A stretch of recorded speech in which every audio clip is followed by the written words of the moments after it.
दोस्तों नमस्कार। आज हम आपको इतिहास की दो घटनाओं के माध्यम से बताने जा रहे हैं विज्ञान के परे का सच, जिसे देखकर आप भी ज़िंदगी को एक अलग तरह से सोचने पर मजबूर हो जाएंगे। दोस्तों स्वागत है आपका हमारे इस चैनल पर। दोस्तों आप सभी ने सनातन धर्म की पुरानी कहानियों में अक्सर ऋषि मुनियों को देखा होगा कि वे किसी इंसान को देखकर या उनसे कुछ बातें करके अंतर्ध्यान लगाते थे और उस इंसान की ज़िंदगी में घटी 1, 5, 10 या 50 साल पहले की घटना को देख लिया करते थे। ऐसा केवल पहले के समय में ही नहीं होता था, बल्कि आज के समय में भी ऐसे इंसान इस दुनिया में हैं जो किसी दूसरे इंसान को देखकर या उनसे कुछ बातें करके उनके जीवन में घटी पुरानी घटनाओं को बता देते हैं। आपने भी ऐसे इंसानों को देखा होगा या कम से कम ऐसे इंसानों के बारे में सुना ज़रूर होगा। तब सोचने की बात यह है कि क्या सच में हम किसी इंसान के जीवन में घटी हुई पुरानी घटनाओं को मौजूदा समय में देख सकते हैं।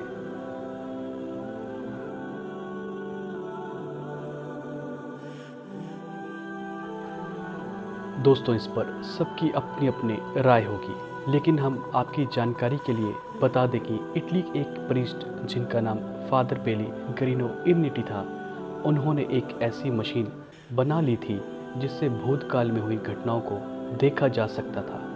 ये खबर 2 मई 1972 को इटली के न्यूज़पेपर में भी छपी थी। हम आपको यहाँ ये बता दें कि फादर इर्निटी सिर्फ एक प्रीस्ट ही नहीं बल्कि एक फिजिसिस्ट भी थे और वे अकेले इस मशीन पर काम नहीं कर रहे थे, बल्कि उनके साथ अन्य 12 और जाने माने वैज्ञानिक भी इस मशीन पर कार्य कर रहे थे। इन 12 वैज्ञानिकों में एनरिको फर्मी, एक नोबेल प्राइज़ विजेता इन फिजिक्स, और वंडर वान ब्रान, जिनको फादर ऑफ स्पेस रॉकेट भी कहा जाता है, भी शामिल थे। जब इतने बड़े बड़े वैज्ञानिक इस प्रोजेक्ट पर काम कर रहे थे तो इस बात को यूं ही नकारा नहीं जा सकता। उन्होंने यह भी बताया था कि उन्होंने इस मशीन में जीसस क्राइस्ट की मृत्यु की घटना को देखा था।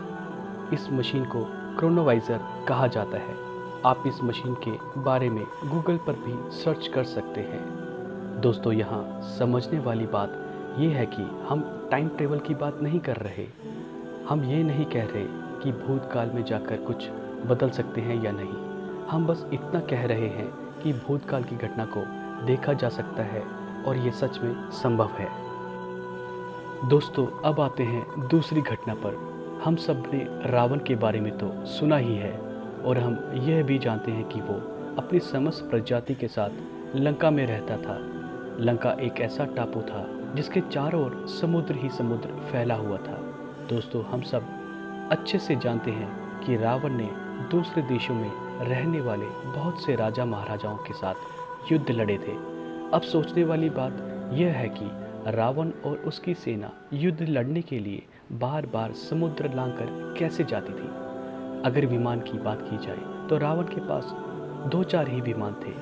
उसमें सारी सेना को युद्ध के लिए नहीं लिया जा सकता था और युद्ध में कब किस सैनिक और शस्त्र की ज़रूरत पड़ जाए ये भी नहीं कहा जा सकता था। दोस्तों इससे सिद्ध होता है कि ज़रूर वो लोग कोई ऐसी विधि जानते थे जिससे हवा के रास्ते लंका को पार करके दूसरी जगहों पर जाया जा सकता था। इसको इस बात से भी समझा जा सकता है, जब रावण ने विभीषण को लंका से निकाल दिया था तब वो श्री राम जी के पास अपने कुछ साथियों के साथ पहुंच गए थे।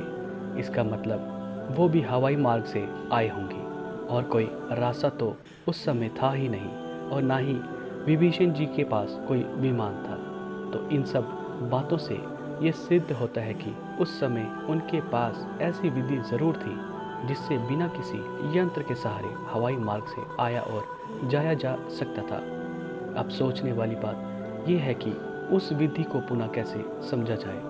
दोस्तों आपको हमारी ये वीडियो कैसी लगी कमेंट करके ज़रूर बताएं।